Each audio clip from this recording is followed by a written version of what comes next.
You're listening to Numerically Speaking, the Anaconda podcast.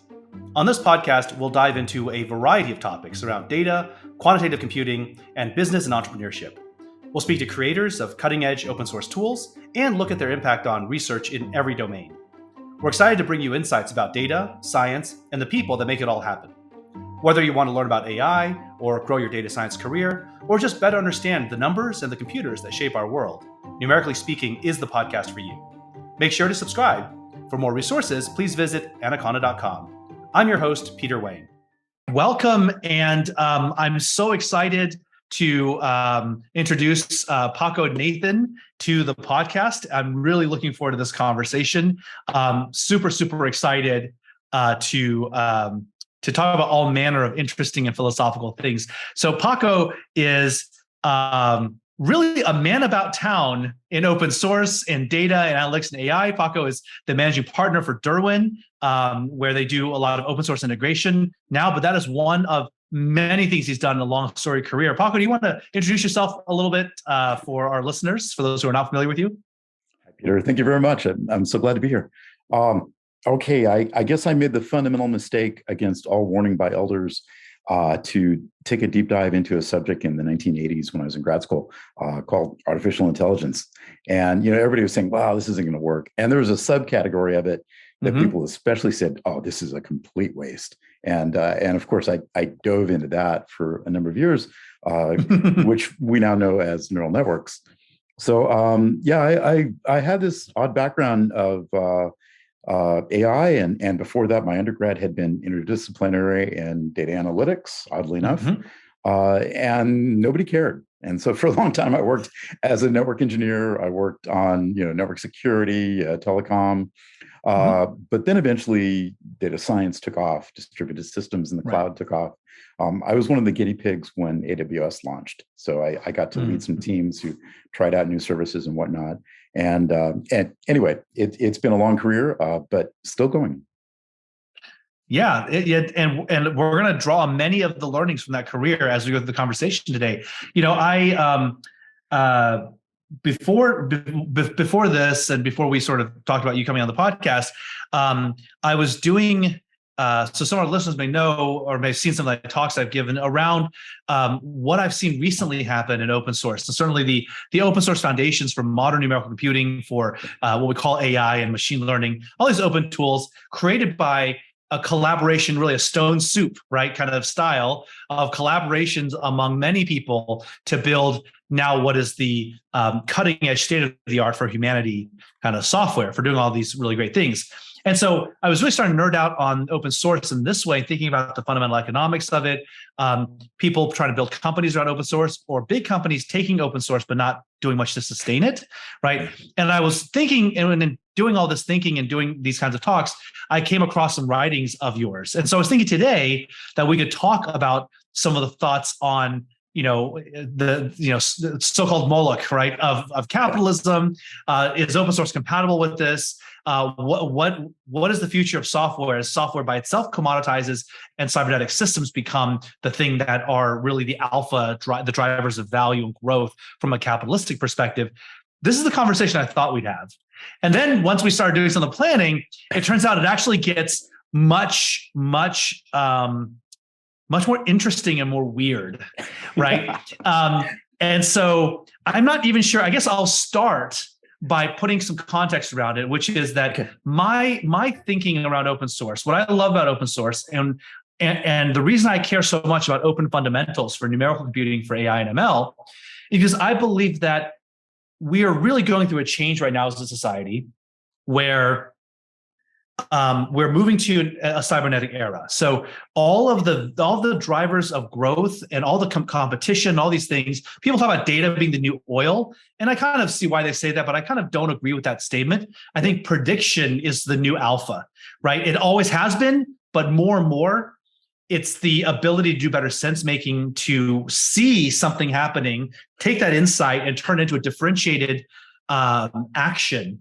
That's where a lot of the competition is going to happen. It's really informational, where the growth will be for a lot of companies, and where the competition will be as companies compete with each other for opportunities. And so in thinking about all this, It's like, okay, if all the growth, and capitalism chases growth, right? Capitalism works at the margins, as my friend Jim Rott likes to say. So if capitalism is chasing growth and all the growth comes from information systems, and all those information systems sit on top of open source that is being built by a couple of volunteers and various random randos around the internet, is this really the future economic system of humanity, right? Is this actually a sustainable way to do this? Is what we want?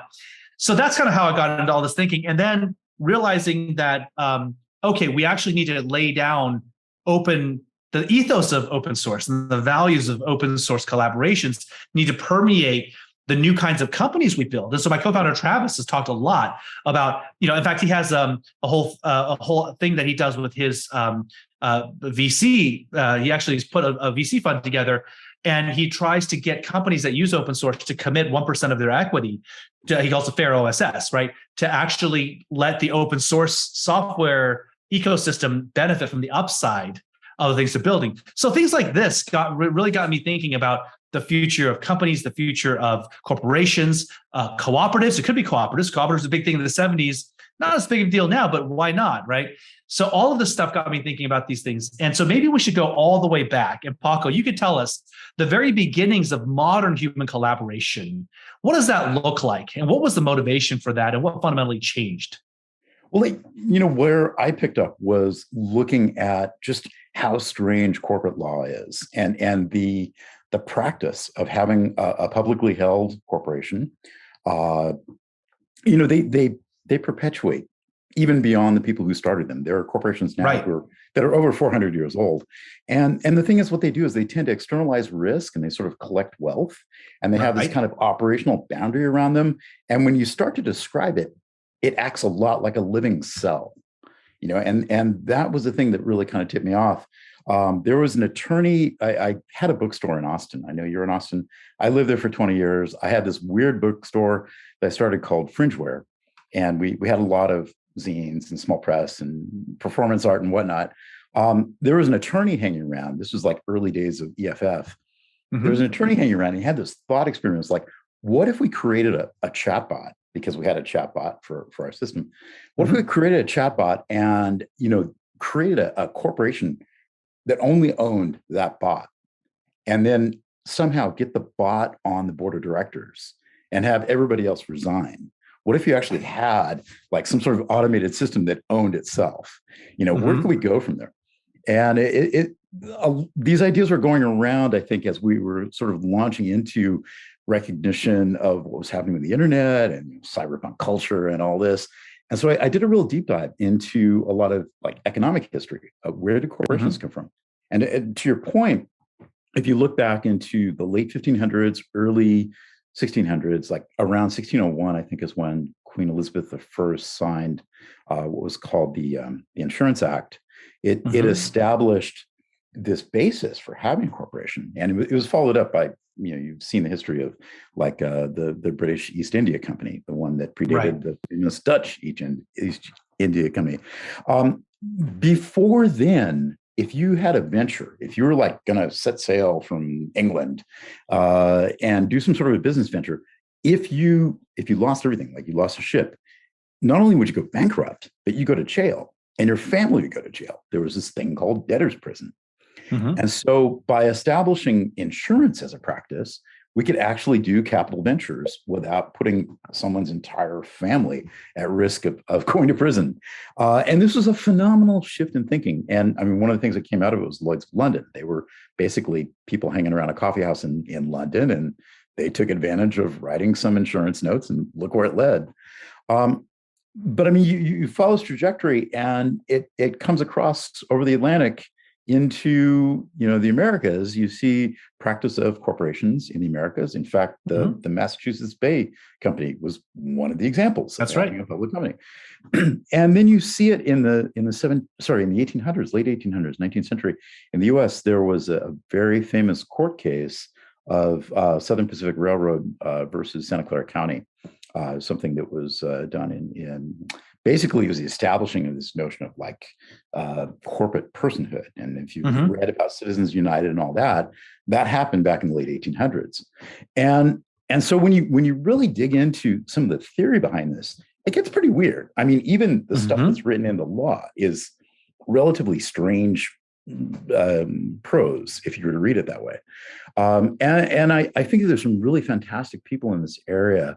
One person I mentioned, talking about law and corporations, one person I really like is Gunther Teubner. He's out of London School of Economics, a few other schools, but he had written Law as an Autopoietic System. And it's this idea of like legal discourse, basically trying case law over and over is kind of a rhetorical oscillator. It's a thing that resembles living systems in a way.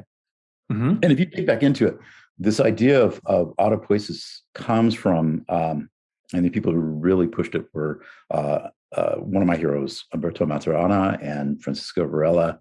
They had written Autopoiesis and Cognition, which is a really small but very informative book from the 1970s about second order cybernetics and how to not think about, let's not talk about consciousness, but talk about cognition. How can an organism recognize itself, its own boundaries, and sort of self-produce? And once you start to dive into there, it really opens up this interesting history. It kind of leads to a blueprint for what we would recognize today as a lot of architectures of AI systems of people and machines. The trace on Maturana is fascinating because he had been in this project called Cybersyn in Chile under the Allende government. They basically had the bright idea to set up a team that would practice data science on behalf of the economics of the country. And they had one dial-up line into a. And this was in the 70s, right? Yeah, they started in the late 60s with Stafford Beer advising, and they set it up, and they didn't even have like computer generated graphics. They had people with pens making the graphics, but they had this whole like Star Trek kind of command center. Well, actually, technically back then they also called people computers, so technically they were computer generated graphics. But the thing that's crazy about it is, Maturana was one of the principals. The person who was leading that, though, was Fernando Flores. And when the Pinochet government came in, they labeled these people socialists because they're like, they're applying data science to try to untangle supply chain. Clearly, they're leftists. And Fernando Flores went to prison for a number of years. You can draw a line, though, because years later, professors at Stanford and Berkeley got him out of prison, brought him to the Bay Area. One of my professors was Terry Winograd, who started Human Computer Interface Lab at Stanford. And so Flores and Winograd later did a book. It's called Understanding Computers and Cognition. And it really, it kind of builds on this. They had this notion of exploring what at the time was, if you recall, there was this term called Groupware for about 30 seconds. But the idea is, how could we have extended social systems that have feedback loops, that have cybernetic principles that involve people and machines and can lead toward what we're claiming would be AI? And, an interesting side effect is one of the spinouts of that lab, a couple of young graduate students started a little company called Google. So, it's really interesting. Just around the search feature of the Groupware. Imagine if they had the messaging feature. Oh, they got Gmail. Yeah, or the advertising features. Yeah. Of Groupware, because everyone wants that in their Groupware. Right. But there's some really fascinating work by Flores, if you look into some of his writings and all. I believe he's still in Berkeley at this point. Actually, Lorena had interviewed him. And what this draws on, though, goes back further. There was a series of conferences back in the 50s called Macy conferences. And basically, people had recognized that they were seeing systems that were extremely large and complex and had a lot of outcome. Like they'd just gone through World War II. They'd seen the first deployment of nuclear weapons in war. They'd seen massive economic systems and upheaval, pandemics, et cetera. And people from these different areas got together and said, hey, we kind of see complex systems doing things that are similar, whether you're talking about tribes in Papua New Guinea or you're talking about development of nuclear weapons. We see the same patterns over and over. And so they got people like, can you imagine being in the room with like Margaret Mead, John von Neumann, Claude Shannon, and Licklider, the guy from the internet. Right. These people in the same room. But what came out of it was really a lot of patterns for what we now would call second order cybernetics building off of Norbert Wiener's work, really going back to the 20s. And the interesting line that you can draw through this is Norbert Wiener, of course, had founded Cybernetics that was very famously used in World War II for the Battle of Britain. He was at MIT, and he invited a couple of researchers, biologists, to come into like the EE department. They were named McCullough, William McCullough, and William McCullough, yep. But McCullough and Pitts. This was a team that originated artificial neural networks. And so there's a paper I've linked there. It's called "What the Frog's Brain Tells the Frog." Sorry, what the frog's eye tells the frog's brain. Right. And so is this first notion of having artificial neural networks thresholding what later led on to Minsky and others picking up the ball. The graduate student who's the number 2 author on that paper is Umberto Maturana. So he was actually a grad student on the original neural network team, and then later part of Project Cybersyn, and then later authored Autopoiesis and Cognition, which informed, you can really draw a line from there into our contemporary work in AI, with tech giants. I think the important part there is to really understand that when you got these giant brains together talking about the world's problems right after World War II, a lot of what they came out with, there was a lot of architectural patterns. There's a design group in San Francisco, Donahoe Design, that had done a lot of work on taking notes about the Macy conferences. I'll look up the links for that, but some of the Donahoe. Wait, you said Donahoe Design? Yeah. Is it Donahoe? Is that who's the Donahoe at Stanford? Different one. Different one? Okay. I don't know. They may be also a really fantastic researcher. I have enjoyed some lectures working in the area of probabilistic programming, basically approximation algorithms.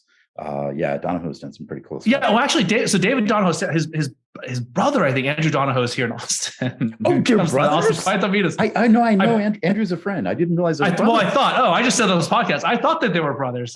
We'll check out. Well, we'll check it out. All right. So I don't want to start a bad rumor here, but no. Well, I thought that they were. Speaking of AI, though, Donahoe was the one who led a team basically doing sort of, I guess, what would you call it? Outsourcing. There's a better term for this, crowdsourcing for a paper. I think it got published in Nature that it had like 150 authors on it. But again, taking these principles to heart, how could you have systems of people and machines collaborating together at scale and come up with actual original math? And a lot of that was kind of the ideas going on around Stanford in the 80s. In the AI team, the AI group that was there, which I got a good dose of. I think there's a lot of work to go back and explore it. Teubner's writings are really rich. Another one, Nicholas Luhmann, was a social science professor, basically also was at Stanford, but he wrote Social Systems, which is Autopoiesis applied to social theory. And there's many others. I think a lot of times when people talk about AI, hard AI even, they get tripped up on this idea of how can we have artificial consciousness and a big brain? And right. It immediately goes to consciousness and the individual sense making, right? I don't know what that means. How can you have 1,000 cells cooperating? That's my question. Well, so I want to kind of take this kind of back to that original question. If you think about, the corporation and I will, for listeners, I promise we'll tie these back together and kind of very interesting and mind-blowing ways. But if we go back to the corporation, my recollection was the earliest corporations, they were actually term limited. They were not perpetual. Sure. They were designed to be like, okay, you all are going to go and fund a ship. Some good people are going to get on that ship. The ship's going to go somewhere. You have a charter. And hopefully they don't die. But if they come back and there's some good stuff on that ship, then here's how we divvy up the earnings and the winnings, right, from that venture. So so you form a corporation to go and create the limited liability vehicle for the, I guess, vehicle in this case, pun unintended, but you create a limited liability collaboration to then, govern the proceeds and whatnot. And so the idea that they were limited in term was actually part of the original thing. But I think it's really interesting. Like if you think about the question of so today, you could ask anyone and you would say, yes, the planet, of course, we have sovereignties and we have sovereign governments, some form of militaristic relationships between them for hard kinetic power.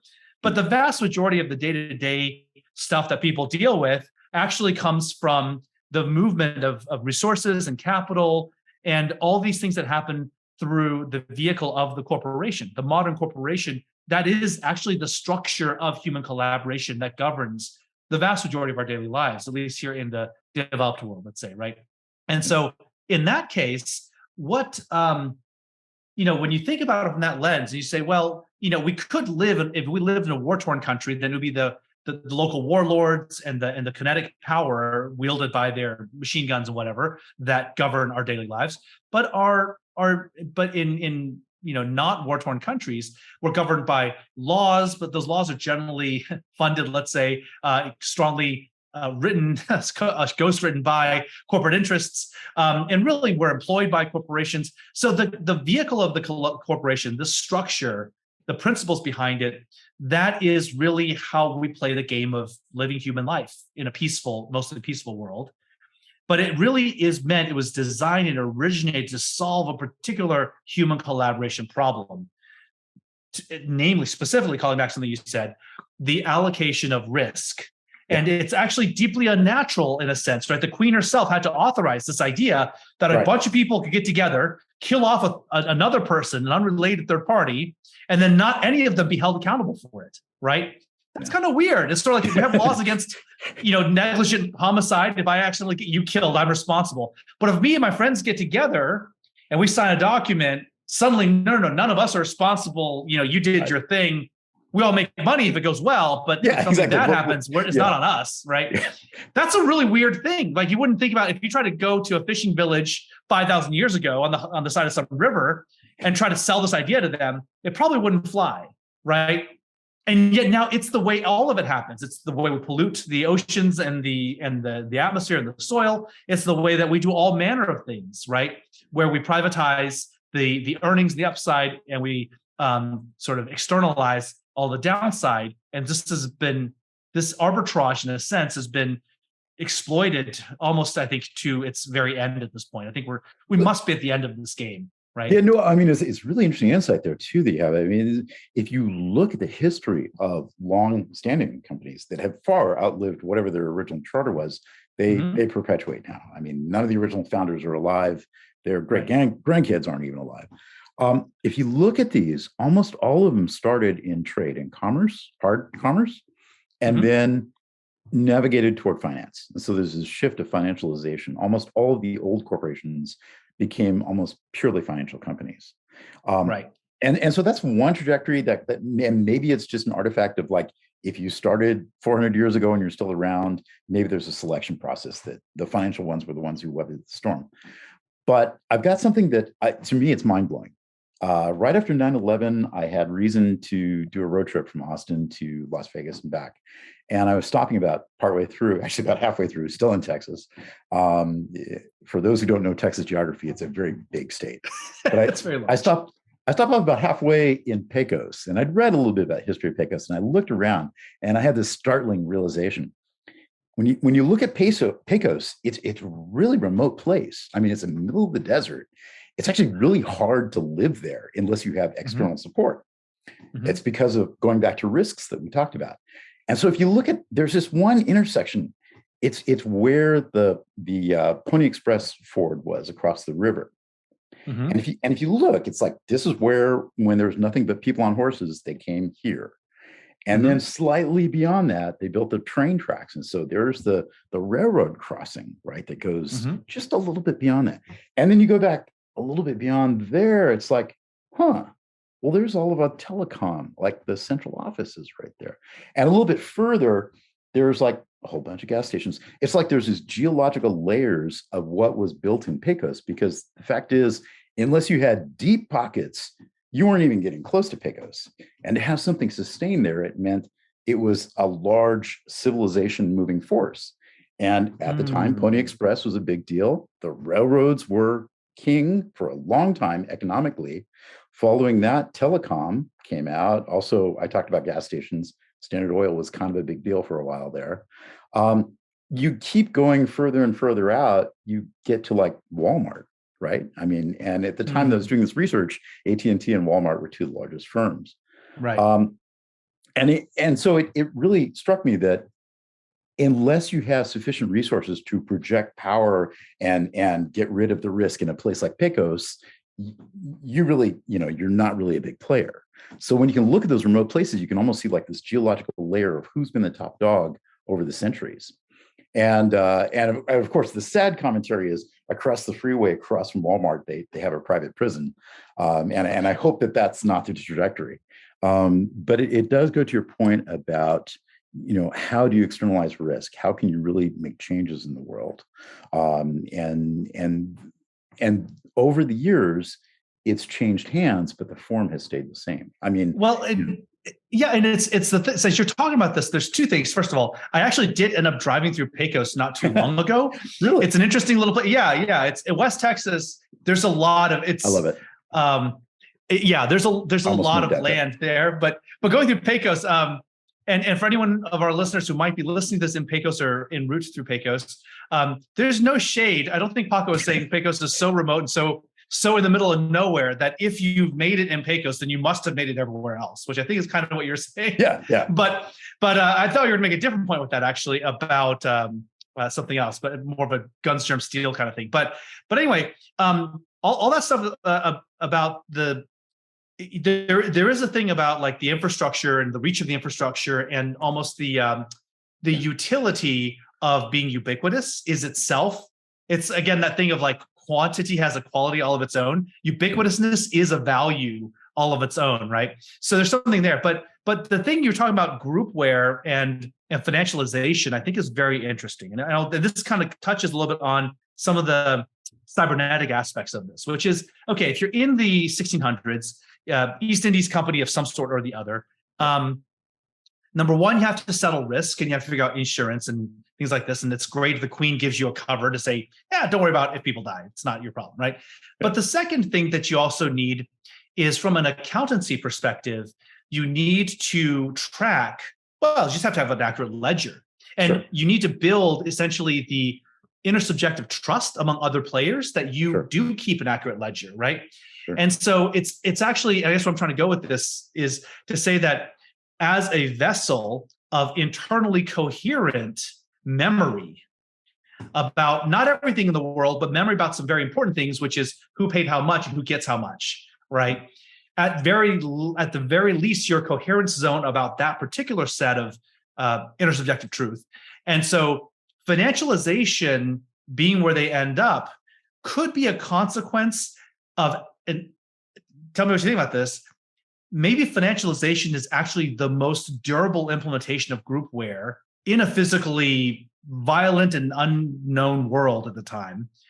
That financialization, I think there's a valence of, there's a sense of pejorative when you talk about financialization. Oh, they're merely financial entities. But what if that for a certain period of time, when you're dealing with physical goods, physical risks, when there's a lot of different regulatory regimes, let's say, that you're moving things between, you actually, just to be able to durably remember the numbers, in a double entry ledger, like that's actually quite valuable. And that's the most simple, durable piece or unit of groupware to start with. Yeah. Right. I mean, take it to, tribal is not the right word, but a group of people you're really close with, take it to the level of like a money party. I mean, here's a bunch of friends who pull their money in like every week.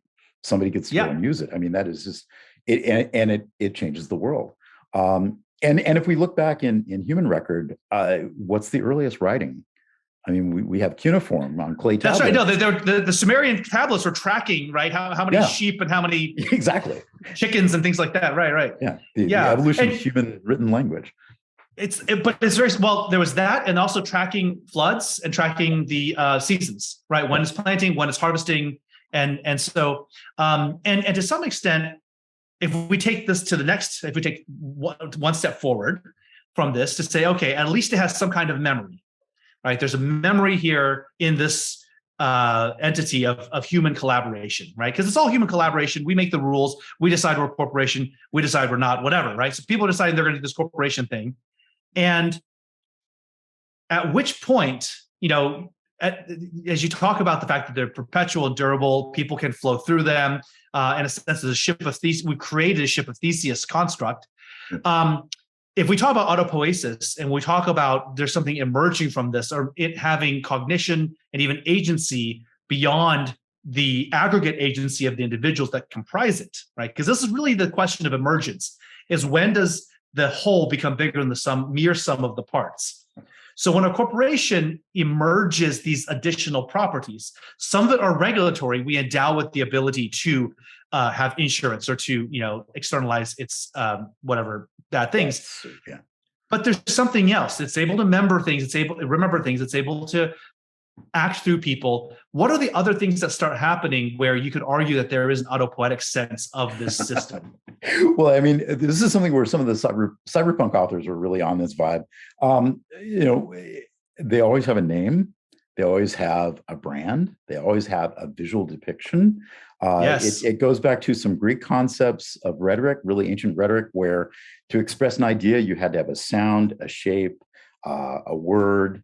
And I mean, it's almost like you're conjuring demons. You've got the little glyph there, but there's a magic incantation. I just kind of a callback. But in the Bible, you recognize as the name of the beast, right? The names actually in modern world, unfortunately, in the modern world, we've walked away from the power of names, even though all our fantasy authors and sci-fi authors know this, right? Ursula Le Guin, the true name, Name of the Wind, same thing. The power of the word Voldemort, right? In Harry Potter, we know this kind of mythopoetically from our fiction stuff, but actually in the real world, name has the spoken word and the spoken name has a tremendous power.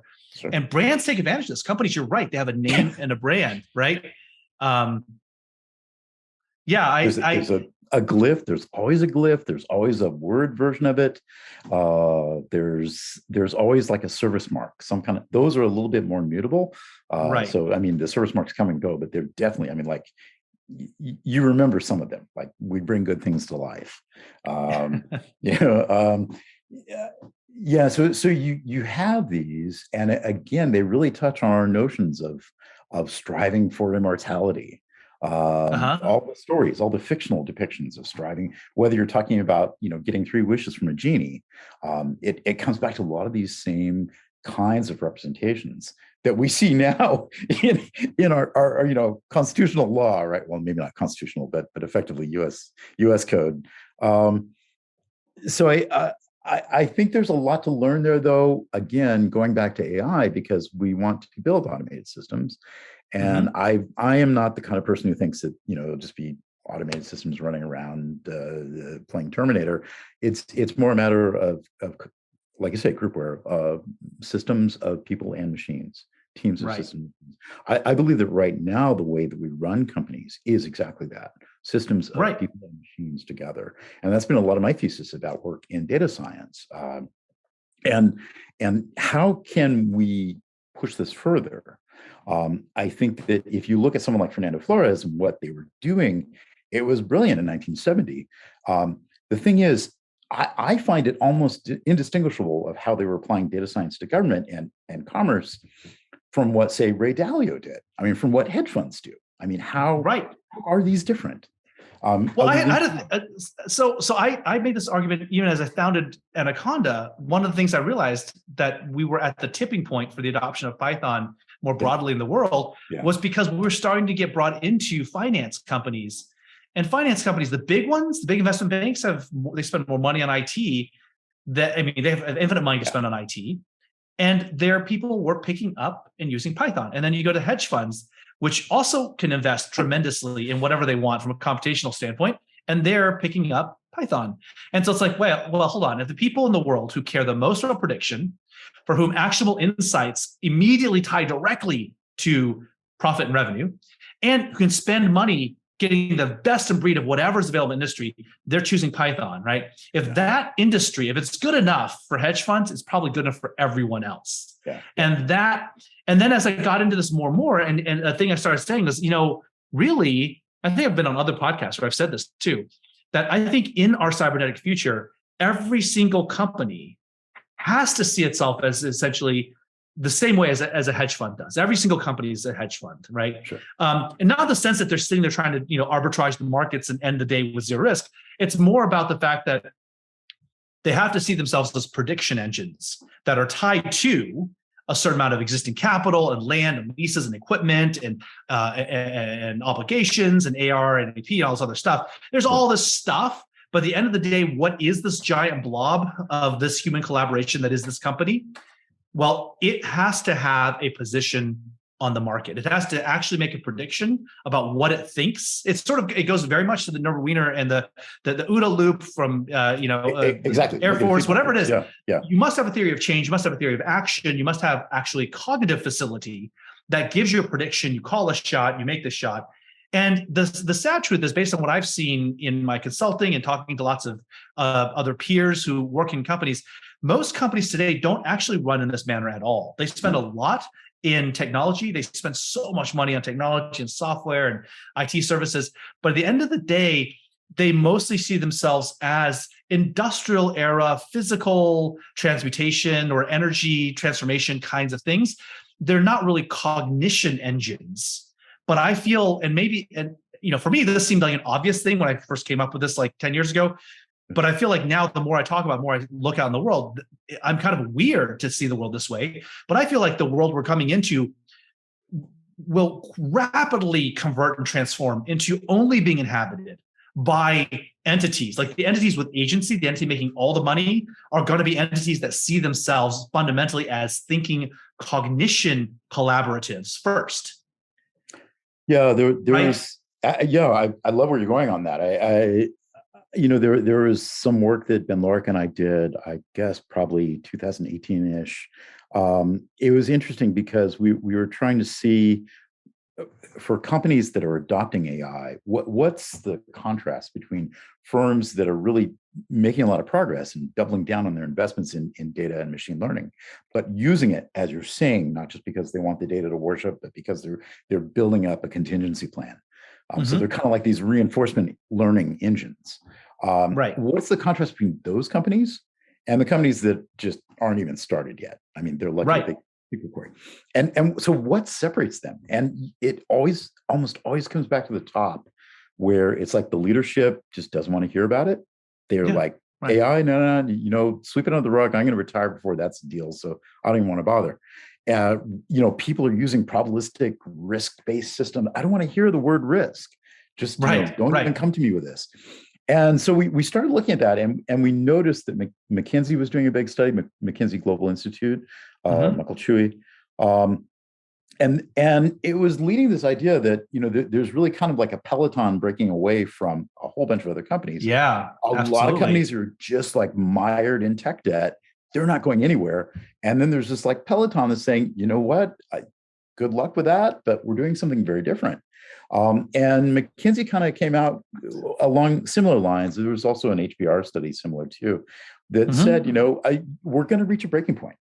I mean, there's a point where all that tech debt amasses, and there's a whole bunch of companies that may have been well capitalized in your favorite stock market, but they become acquisition targets because the others get bigger. Well, and I see like for me, I guess the way I thought about this, there's a couple of things I thought about how could the world radically transform over the next 20 years, assuming, there's not nukes flying because of whatever, or, assuming all the things. Okay. Yeah. But if things continue, what must it look like? Well, based on what I've seen, the impediment to digital transformation is always people, mentality, mindset, up to the board level, really, not just, so they're ties to the capitalists themselves, ties to the investors, right? And so the way we measure, and in publicly traded companies are just so screwed in this regard, right? Because the entire class of analysts are equipped with a very, very outdated, I would say, frame for looking at financial performance, for understanding what future prospects can look like in the face of such massive change as what we're seeing today. Like it really is, it's not even a steam engine just showed up, or, like the internal combustion engine has entered the chat along with, a few thousand liters of oil. No, it's like, actually, we're going to, we're in a time now where people are able to think better and predict better and think faster, and that will just compound as we wire out more and more sensors and do more edge computing, more IoT, and all these things. All of it compounds into this thing where you're absolutely right. There's a breakaway peloton of people for whom it's not even a question. You don't have to convince upper management, right? Upper management is telling you need to do this better, no holds barred. And it seems like at some point, just like in a thunderstorm, there must be an inversion. Those entities that are equipped to believe and invest in thinking and human collaborative sense making, augmented with cybernetic systems, AI sensors, all this other kind of stuff, but that the ability to think and predict better is actually the key asset. And you glom on. It's like a hermit crab moves into a new shell. You find some industry that's not doing so well, or that you can commoditize, drop the bottom out of the price. You just go and just take it, right? So as opposed to hedge funds merely running in these pristine glass steel offices, they actually start buying stuff, and then they can get better information and make better predictions, take better actions. Yeah. So these brains, disembodied brains in jars, come around and start buying bodies that are part of their extended power suit. That, I think, is what must happen. I think that's what must happen, because these companies by themselves are just not going to evolve brains fast enough. They will maybe get a bit of a brainstem, but they just won't get there fast enough. Well, I think to get there, there's 2 points. One is to unpack the notion of prediction, and the other is to talk a little bit deeper about reinforcement learning. And so, the idea is that there's sort of a cult of predictions. Like I've had this from senior management before. It's like, you're a data science team, give us the number and we'll bet all of our money on that number. Right. Yeah, Mentat compute. No, that doesn't work. That's fragile. This is not how hedge funds work. Okay. You don't put all your money on Black 21, and just spin the roulette disc. So instead, you really want very sophisticated contingency plans. And this is a lot of what I've learned out of, say, working with reinforcement learning is you're not trying to predict the next set of states. Mm-hmm. What you're trying to do is build a very complex, deep learning enabled set of contingency plans. So you don't come up with a model. In fact, some of them are model free. You come up with a policy. And the policy says, hey, if things go out of kilter, here are some of your most optimal paths back into, an optimal range of where you'll survive. Right. And from there you can optimize. But things will get out of kilter more often because the kind of environment that you're talking about there, the ones that will succeed, are dealing simultaneously with, we have political crisis. There's a chance of nukes flying. We have a couple of pandemics going on at the same time. By the way, there's a air mass coming out from Africa that's like 45 centigrade, and on top of that, we have a economic meltdown and a global supply network problem. If you can, essentially TLDR is all of your Excel spreadsheets are broken. yeah, exactly. Right. Essentially, none of these things are linear. You can't even do a cubic, cubic spline fit like that poor dude under the Trump administration tried to you're like the cubic, you try to fit a cubic to the thing. But the world is becoming more complex. Well, it's always been complex, I suppose, but we're now at a point where everything is always in the 2 to 3 sigma range. It's in our face. Yeah. You cannot ignore it anymore, right? So that is sort of the pressing crisis on why better cognition is the thing you have to do to survive. Yeah. It's the gear check, right? Like you can't even survive if you don't have it. One of the most obscure mathematical treatises about cognition, I'll say it's obscure, I'll probably get in trouble for this, but one of my favorites is one that kind of got superseded. So you don't see it in schools as much, but it's by a French mathematician named René Thom. And he was going into very advanced areas of math to describe how is it that a person can think to be able to throw a spear and hit the prey. Like there's an antelope running, I'm going to get in the mindset of that antelope. I'm going to throw the spear where the antelope is going to be, not where it is now. And I'm going to feed my family. I mean, that kind of feedback loop is very complex. And it is that kind of cognition as a form of prediction of very complex things. And that is really core to human intelligence. I mean, that's how we work as groups to do things like that is really a lot of where we've evolved. Well, and the brass tacks of it is this, right? your body, 25% of your calories, I think, goes to your brain, even though it's 5% of the mass or something like that. Yeah. So you cannot have the VP of like cartilage in your knee complaining that the brain's getting all this oxygen and sugar, right? Like the VP of cartilage in your knee has to just kind of be okay with it, because he's going to get sugar and he's going to get oxygen because the brain is figuring out all this other stuff and integrating all the sensors, right? And remembering things. And, I think this is the kind of thing where when you have human organizations that have operated in the mode of the sustaining thing for so long, and you have Wall Street telling all of the employees what sugar they're taking home in their equity plans on the basis of how well you precisely to the penny hit your earnings every quarter, that whole structure, I think, is it just doesn't work. It just doesn't work for the kind of dynamical environment we're in. And going back to these medieval institutions, right, or I guess Renaissance institutions that we have around the joint stock corporation and whatnot, these set of rules for how people play, and how we collaborate. I think that for me, the big sort of ultimately the question, maybe it's because we've just talked about all sorts of stuff, soaring all over the place. And ultimately, I think for me, the question sits at this, right? Which is human coordination. We've managed all of the tools that we have, what makes us the apex predator on the planet, what's given us all the great benefits we enjoy as individual humans today. It all comes from human coordination at larger swarms at larger scales and over longer time horizons, able to take action at finer scales, at smaller time horizons, ensuring more homogeneity, more consistency and quality, or whatever.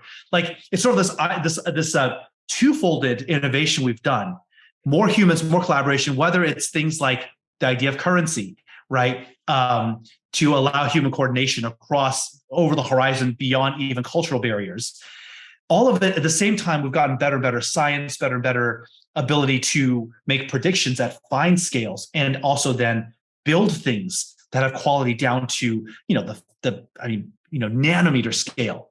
So a cybernetic future where we continue to amplify these capabilities, bigger human coordination at larger scale, at finer time scales, like the finer time resolution.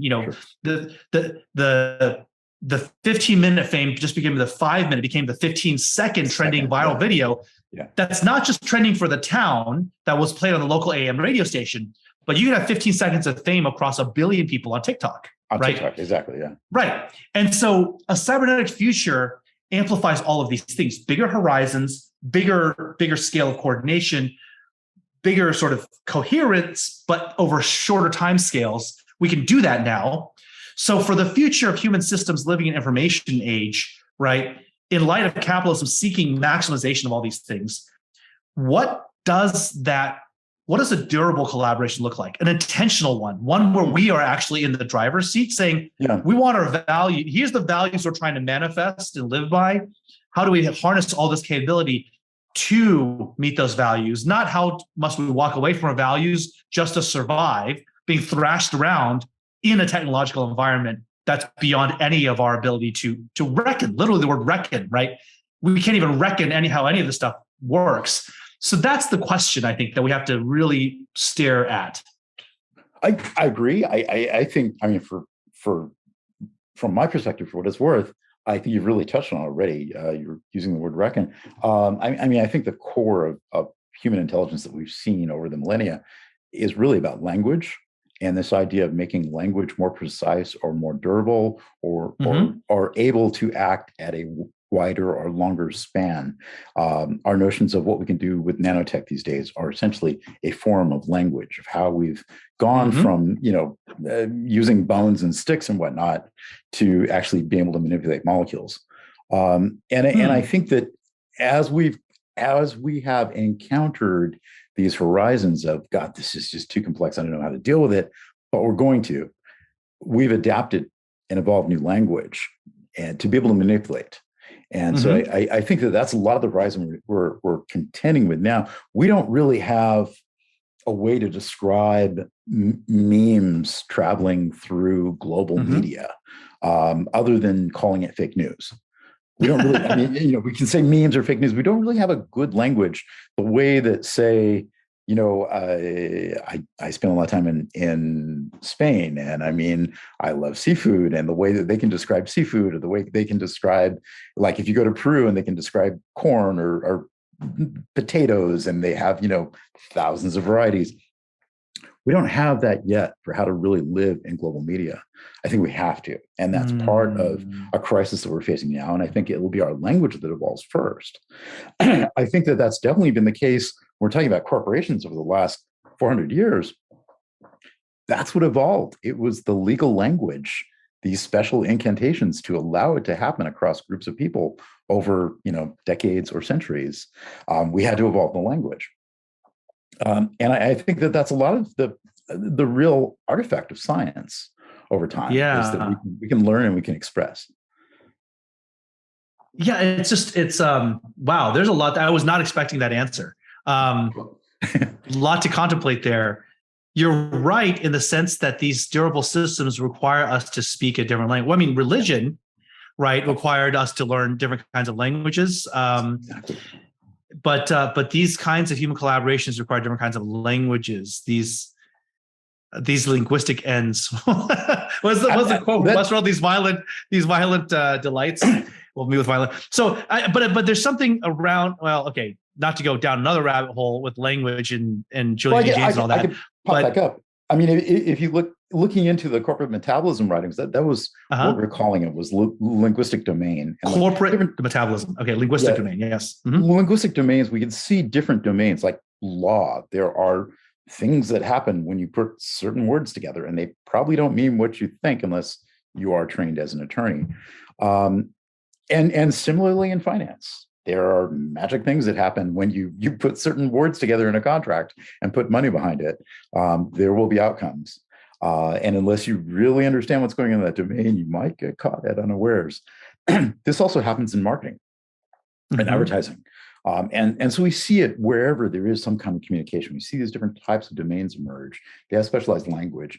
And as we have evolved to have more complex language and be able to control it and wield it, that's where we can go out and do these amazing things.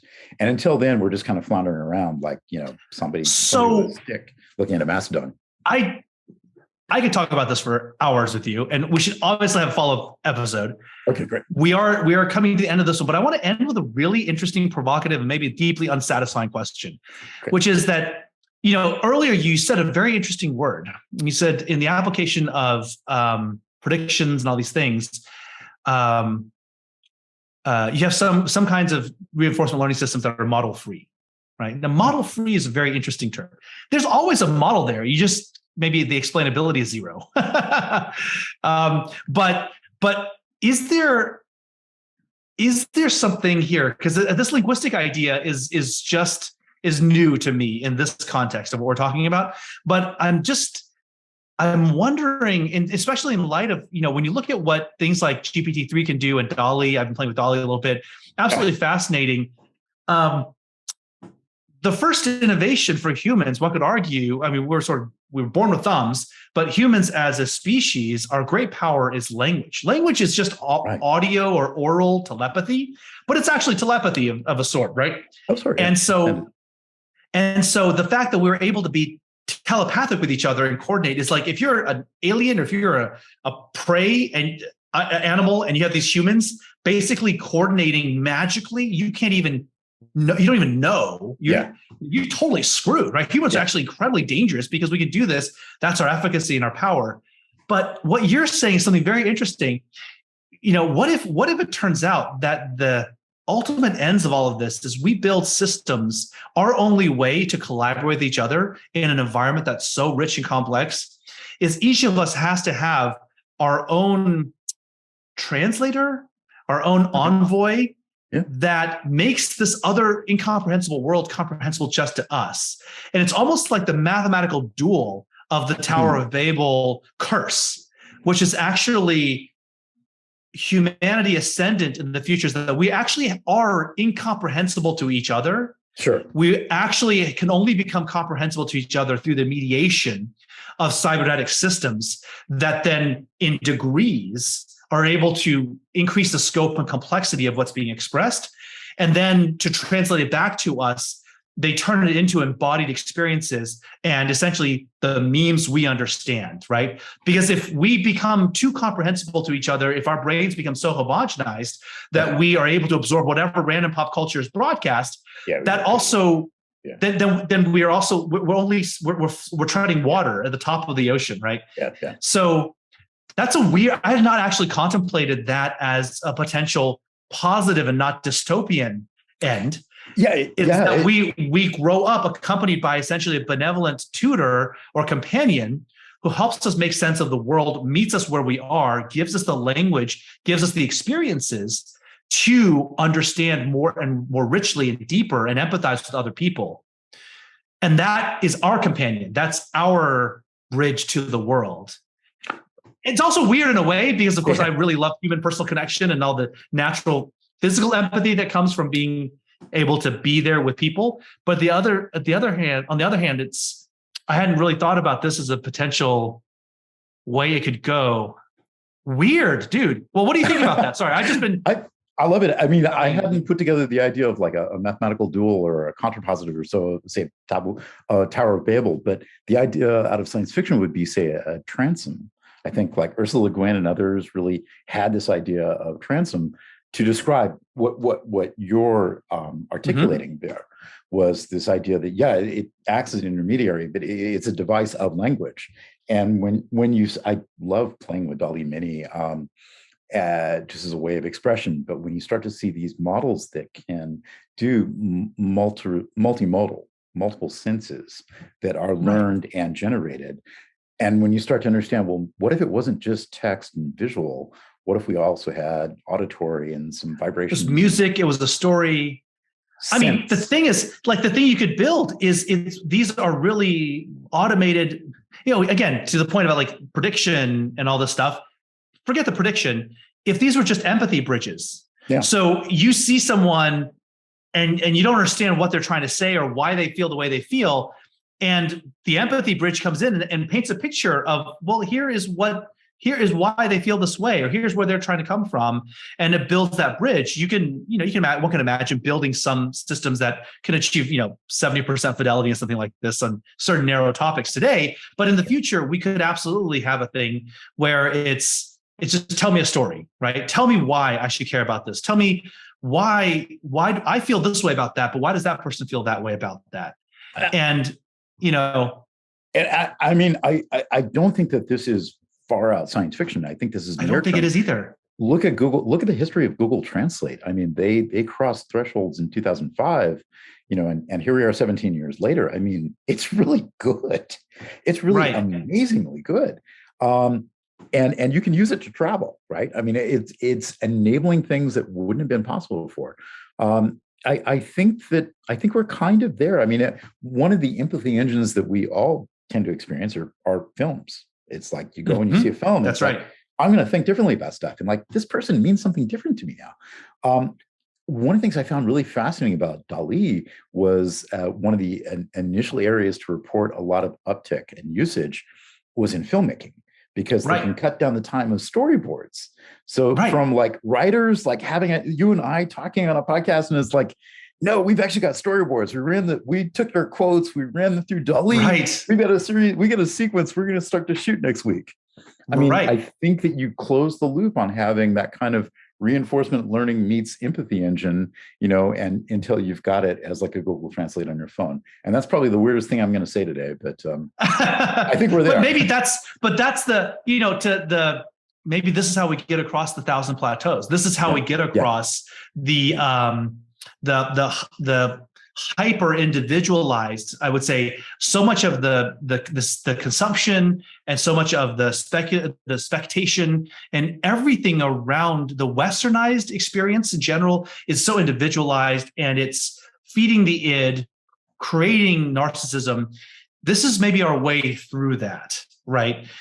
Is using these tools to actually not just figure out our preferences to sell more ads to us, but actually knowing us and knowing our friends so well, that helps bring us closer through the vehicle of storytelling, through creating novel language, memes, emojis. It's wonderful watching my son, my 12-year-old, growing up through Discord and with memes and Jiffy and with emojis and all these things around. We can communicate a lot in a meme, actually, right? There's, of course, he's got tired of me saying "surprise Pikachu," so I have to retire that meme. But there's, I think the idea that there's richer human experience that's maybe trans language, and that may actually be the next. That language is something we can personalize a bit more. Really mind blowing, honestly. But I think one of the most delightful thoughts I've had in a long time. Paco, this has been an absolute pleasure. Thank you so much for going on this strange journey with me. And there's a lot more we could talk about. Hopefully we will in a follow-up episode. I'd love to talk more about the AI stuff, right? And your perspectives on AI winter. Where's the state of the industry today? What should we expect coming forward besides these empathy bridges that we just talked about? But yeah, thank you so much for joining us on the podcast. Really appreciate, love this conversation. Thank you so much. Thank you for listening, and we hope you found this episode valuable. If you enjoyed the show, please leave us a 5-star review. You can find more information and resources at anaconda.com.